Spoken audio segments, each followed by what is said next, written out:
Growing up in our Cary home was like living in Tucker's shadow. My brother, just 15, was the golden child, a basketball prodigy who could do no wrong. His trophies lined the living room shelves, each one a reminder of where my parents' attention went. My father, a lawyer, buried in case files, barely noticed anything else. He'd come home late, briefcase in hand, and head straight to the couch to watch Tucker's game highlights. My mother, an event planner, poured her energy into my brother's world, scheduling his practices, cheering at his games, and bragging about his slam dunks to her clients. Tucker soaked it up, strutting around with a smirk, demanding new gear or rides to the gym like it was his birthright. Meanwhile, I was the invisible one, the one who kept the house running but got no credit. Take the time Tucker got a pair of $300 basketball sneakers. My mother drove him to the mall, let him pick out the flashiest pair, and paid without blinking. I needed a laptop for school assignments, but they told me to figure it out. So I did, scraping together $200 from my coffee shop job to buy a used one that froze every other hour. When I asked for a ride to my early shifts, my father said, "Take the bus, Shannon. Your brother's practice is at 6. The bus stop was a mile away, and I'd trudge there in the dark, juggling my backpack and apron while Tucker got chauffeured in the SUV. It wasn't just about the money or the rides. It was the way they treated me like an afterthought. I worked part-time at a coffee shop in downtown Cary, steaming milk and wiping counters for $8 an hour. Every paycheck went into a tin box under my bed, my plan to buy a beat-up car to get to community college next fall. After 2 years, I'd saved $1,500, enough for a down payment on something reliable. That money wasn't just cash. It was my independence, my way out of being stuck in their orbit. I never told my parents about it, knowing they'd brush it off, or worse, find a way to redirect it to Tucker's latest need. Beyond the coffee shop, I was the one holding our house together. I made sure the trash went out on Tuesdays, reminded my mother to pay the electric bill before it was overdue, and kept the kitchen stocked when she was too busy with Tucker's schedule. I'd stick Post-it notes on the fridge: water bill due Friday, grocery list, milk, eggs. My father called it nagging, and my mother would roll her eyes, saying, "Shannon, stop acting like you're the parent." But someone had to do it. Without me, the house would have fallen apart, yet they never acknowledged it. To them, I was just the kid who overthought everything, while Tucker was the star destined for greatness. The worst part was how they'd compare us. At dinner, my mother would go on about Tucker's latest game, how he scored 20 points or got scouted by a coach. If I mentioned getting an A on a history project, she'd nod absently and say, "That's nice, honey," before turning back to Tucker. My father was no better. Once I overheard him tell a colleague, "My son's got a real shot at a scholarship. His sister, she's just there." It stung, but I swallowed it, thinking if I worked harder, they'd see me. They never did. Tucker, of course, loved the spotlight. He'd barge into my room, tossing his sweaty gym bag on my floor, demanding I wash his uniform because Mom's busy. I'd refuse, and he'd scoff, "You're so dramatic, Shannon. It's just a shirt." His entitlement grated on me, but my parents enabled it. They'd say things like, "He's under pressure with basketball, be a good sister." Being a good sister meant fading into the background, my needs always second to his. By my senior year, I was used to it: the sidelong glances, the dismissed efforts, the constant prioritization of Tucker. But I wasn't prepared for how far they'd go to put him first. I thought my $1,500 was safe, that my hard work was mine to keep. I was wrong. Everything changed one Friday evening in June. I'd just gotten off a double shift at the coffee shop, my apron still smelling of espresso, and I was buzzing with excitement. Tomorrow, I'd meet a guy selling a used Honda for $2,000, a clunker, but it would get me to community college without relying on the bus. I had $1,500 saved, enough for a down payment, stashed in a tin box under my bed. I slid the box out, flipped it open, and my heart stopped. The stack of bills I'd counted a dozen times was gone, not a single dollar left. My hands shook as I rummaged through socks and old notebooks, thinking I'd misplaced it. But deep down, I knew. Someone had taken it. I stormed downstairs, the empty box in hand, and found my parents in the kitchen. My father was typing on his laptop, probably drafting some legal brief, while my mother was on the phone laughing about a client's wedding plans. "Where's my money?" I demanded, slamming the box on the counter. They both froze. My mother hung up mid-sentence, and my father finally looked up, his glasses slipping down his nose. "What are you talking about, Shannon?" he asked, his tone sharp, like I was interrupting something important. "The $1,500 in my drawer," I said, my voice trembling but steady. "It's gone." "Did you take it?" My mother glanced at my father, then sighed like I was making a fuss over nothing. "Yes, we borrowed it," she admitted, folding her arms. "We needed it for your brother's birthday party." I blinked, stunned. They'd thrown a massive bash for Tucker last week, rented a DJ, decked out the backyard with string lights, and catered food, invited his entire basketball team. It was the kind of party you'd see on a reality show, not in our middle-class Cary neighborhood. And they'd funded it with my money. "Why didn't you ask me?" I pressed, my chest tightening. My father leaned back, rubbing his temples. "Shannon, it's just money," he said, as if I hadn't spent 2 years saving it. "Your brother's under a lot of pressure with basketball. He needed a big night to unwind." My mother nodded, adding, "You're the older sister. You should understand. We'll pay you back eventually." Eventually, I'd worked nights, skipped hangouts, and burned myself on coffee machines for that cash. It was my ticket out, my proof I could stand on my own. And they'd taken it without a second thought. I tried to stay calm, to reason with them. "That was for my car," I said, gripping the counter. "I need it for college. You can't just take it." My mother's face hardened. "Don't be selfish, Shannon," she snapped. "Your brother's got a shot at a scholarship." This party was good for his morale, his connections. My father didn't even bother to back me up, just muttered, "We didn't think you'd mind." Not mind. They hadn't even considered me. I stood there, the weight of their words sinking in. This wasn't just about the money. It was about how they saw me, or didn't. I was the reliable one, the one who paid the bills on time, who kept the house running, but to them, I was invisible next to Tucker's spotlight. My mother went back to her phone, and my father returned to his laptop, dismissing me without another word. I felt something break inside me, not sadness, but clarity. They'd never respect me if I stayed. That night, I lay on my bed, staring at the ceiling, the empty tin box beside me. I wasn't going to beg for their approval anymore. I'd worked too hard, given too much, to be treated like a doormat. By morning, I knew what I had to do. I wasn't just leaving, I was choosing myself. The morning after finding my empty drawer, I woke up with a plan. My heart still raced from the sting of my parents' betrayal, but I wasn't going to let their dismissal define me. I needed to move fast, to build a life where I wasn't an afterthought. My phone buzzed on my nightstand, and I grabbed it, my fingers typing out a group message to Grace and Jill, my best friends since middle school. "Can we talk? I need a place to stay."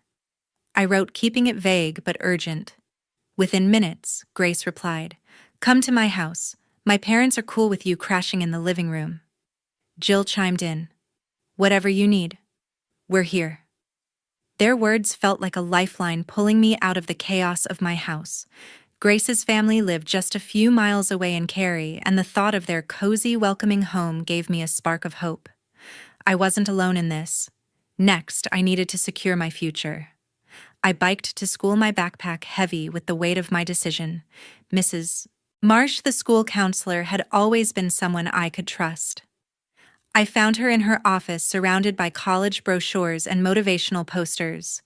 "Mrs. Marsh, I'm planning to move out," I said, my voice steady despite the knot in my stomach. She leaned forward, concern in her eyes, and listened as I explained my need to start fresh. I asked about community college applications, scholarships, anything to keep my education on track. She pulled up my file, nodding thoughtfully. "You're eligible for a need-based scholarship," she said, handing me a form. "And I'll update your contact info for the college. Where will you be staying?" I gave her Grace's address, feeling a small weight lift. Mrs. Marsh's support made my plan feel real, not just a desperate escape. Back at the coffee shop where I worked, I caught my manager Craig Hunter during a quiet moment. He was wiping down the espresso machine, his usual easygoing smile in place. I took a deep breath and said, "Craig, I'm graduating soon and I need more hours." He raised an eyebrow but didn't pry. "You're one of my best workers, Shannon," he said. "Once you're done with high school, I can give you full-time shifts. You'll have enough to cover rent, and then some." His offer was a game changer. With a steady income, I could afford a cheap apartment, maybe with Jill, who was also planning to stay local for college. The coffee shop wasn't glamorous, but it was my anchor, a place where I was valued for my work, not overlooked for someone else's glory. The most important piece of my plan came that afternoon. I met my grandfather at a small cafe in downtown Cary, a spot we'd visited since I was a kid. He was waiting at a corner table, his gray hair neat, his eyes sharp despite his age. "Grandfather, I'm leaving home." I told him, my voice low but firm. He didn't flinch, just sipped his coffee and asked why. I explained how my parents had dismissed me, how I couldn't stay in a place where I wasn't seen.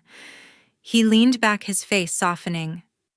"I've been saving something for you," he said, sliding an envelope across the table. Inside was a bank statement showing $10,000 of fund he'd set aside for my future.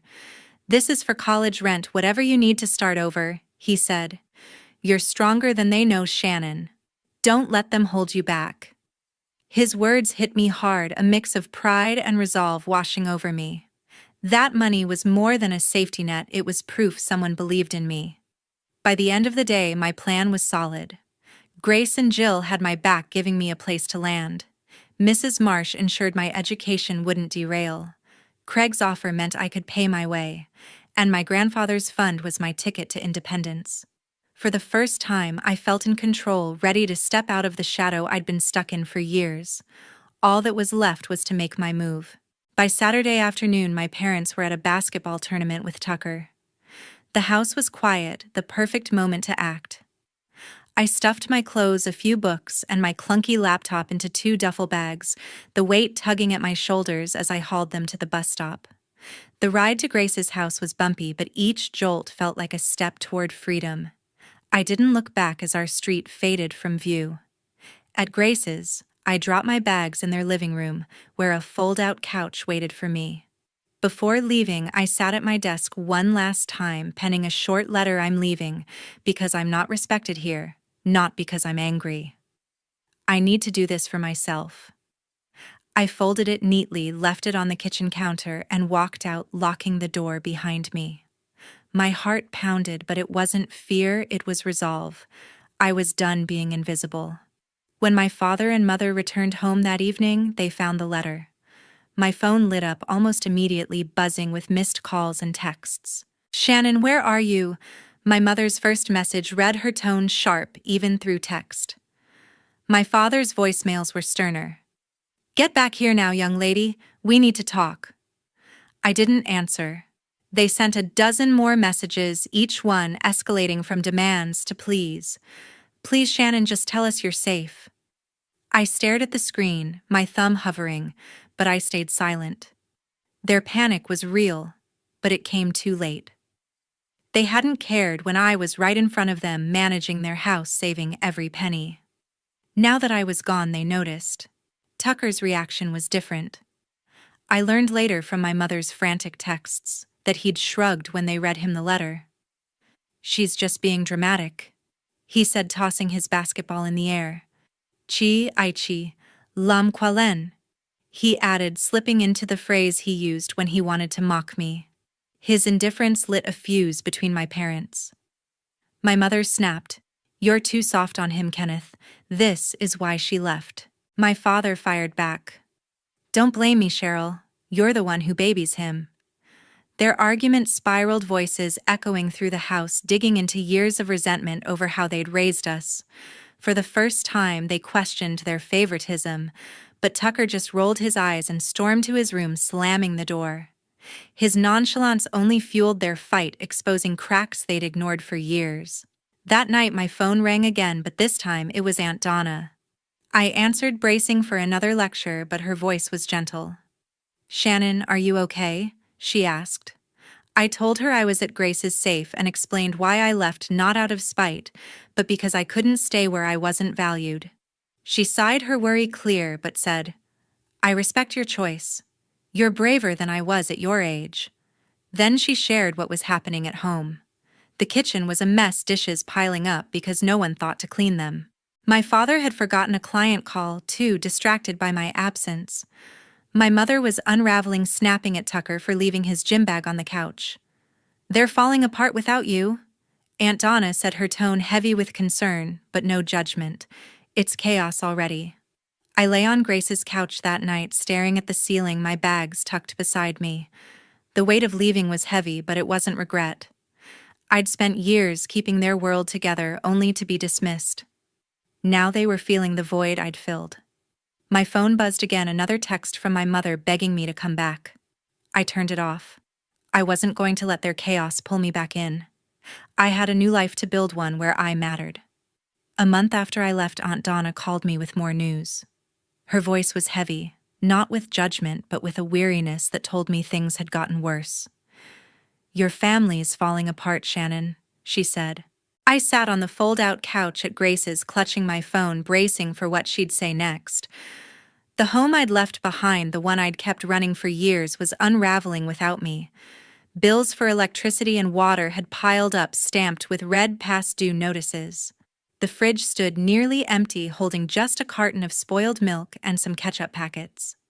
Dirty dishes overflowed the sink, and Tucker's gym clothes were strewn across the living room floor. No one had stepped up to fill the gap I'd left. My parents, so focused on my brother's stardom, hadn't realized how much I'd held together until it was gone.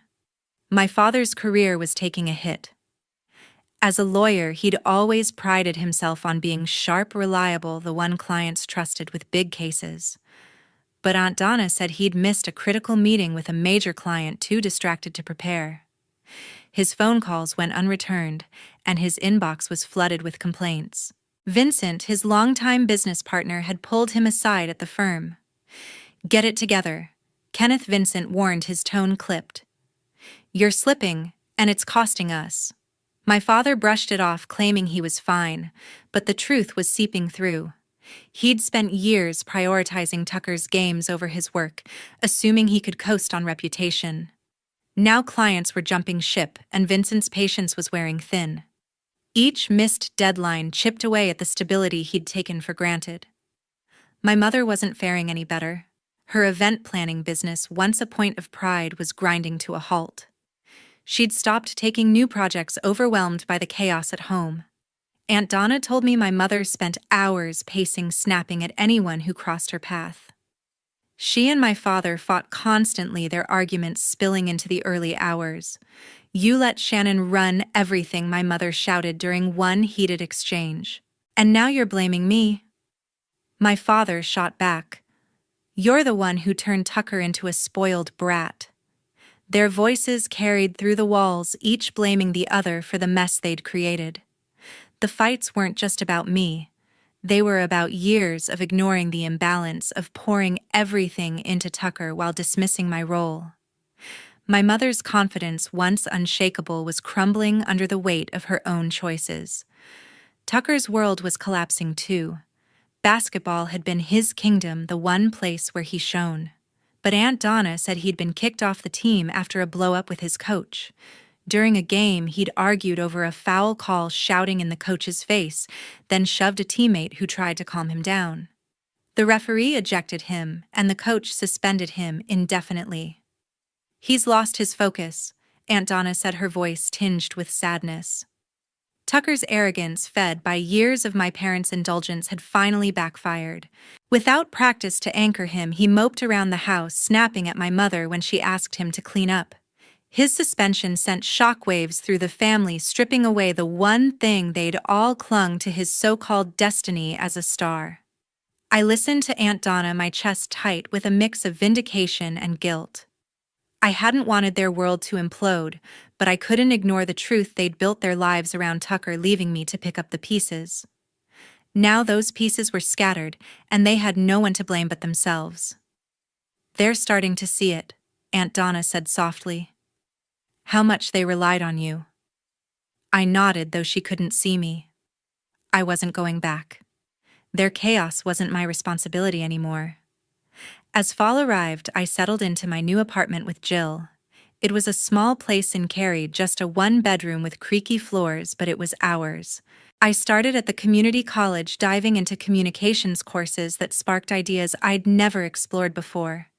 My days were packed classes in the morning, full-time shifts at the coffee shop in the afternoon. The work was grueling, steaming milk and scrubbing counters for hours, but my paychecks covered rent and textbooks. Craig, my manager, gave me extra shifts when I needed them, and for the first time I felt in control of my finances. School wasn't just about grades. It was about finding a path that felt like mine. I spent late nights studying media theory, imagining a future where I could tell stories that mattered. I joined the college's photography club, a decision that changed everything. On weekends, I'd wander Cary's parks and lakes, my secondhand camera in hand, capturing the way sunlight danced on the water or leaves fell in quiet spirals. Each click of the shutter felt like a small victory, a way to see the world through my own lens. The club members became my new family, critiquing my shots and cheering when I nailed a composition. For the first time, I wasn't someone's sister or daughter. I was Shannon, the girl with a knack for framing the world's beauty. Photography gave me joy, a creative outlet I'd never had in my parents' house, where my role was always practical, never passionate. My grandfather and Aunt Donna were my anchors. Grandfather sent monthly checks from the $10,000 fund he'd saved, helping with tuition and groceries. His letters came with them, short but warm, urging me to keep going. Aunt Donna called every week, her voice a steady comfort. She shared stories from my childhood moments when she'd noticed my parents' favoritism, like when they skipped my school play to watch Tucker's game. I should have spoken up. She admitted her regret, palpable. Their support wasn't just financial. It was a reminder that I was seen, valued, not just a shadow in someone else's spotlight. 3 months in, my parents called. I answered, expecting another plea, but this time they sounded desperate. "Come home, Shannon," my mother said, her voice cracking. "We'll make it right." My father added, "We need you here." I took a breath and said, "I need space to grow. I can't come back." The call was short, my words firm. I wasn't angry anymore, just certain. Their apologies couldn't erase years of neglect, and I wasn't willing to shrink myself to fit their world again. Meanwhile, their lives were crumbling. Vincent, my father's business partner, reached out to me, his tone heavy with frustration. He said my father had lost a major contract after missing another deadline, a mistake that cost the firm thousands. "He's on probation now," Vincent told me. "One more slip, and he's out." My father's confidence, once unshakable, was gone, replaced by late nights at the office trying to salvage his reputation. My mother was no better. She'd quit event planning entirely, unable to handle the stress. In Cary's tight-knit community, her image as the perfect mom had vanished. Neighbors whispered about her withdrawn demeanor, her canceled events, her absence at social gatherings. She'd become a ghost of the woman who once thrived on attention. Tucker's fall was the hardest to hear. After his suspension from the basketball team, he'd spiraled. He got into fights at school, lashing out at teammates who no longer idolized him. Eventually, he quit basketball altogether, tossing his sneakers in the trash. Without the sport that defined him, he lost his friends, his swagger, his place in the world. Aunt Donna said he spent days in his room scrolling through old game clips, isolated and bitter. The golden child was gone, replaced by someone nobody recognized. For my 19th birthday, I planned a small gathering at a Cary park. Grace and Jill brought cupcakes, grandfather drove in with a proud smile, and Aunt Donna arrived with a handmade card. We sat under a tree laughing over stories, the air crisp with fall. I looked around, my camera resting beside me, and felt a rush of freedom. This was my life now, built by my choices, surrounded by people who saw me for me. I was proud not just of surviving, but of thriving. Looking back, I learned that my worth isn't tied to people who don't respect me. Setting boundaries, even with family, was the hardest but most liberating choice I made. Independence isn't just about paying bills, it's about choosing yourself every day. What would you do in this situation? Let us know in the comments. If this story had you on the edge of your seat, smash that like button and subscribe for more jaw-dropping family drama, shocking betrayals, and the revenge stories you won't believe.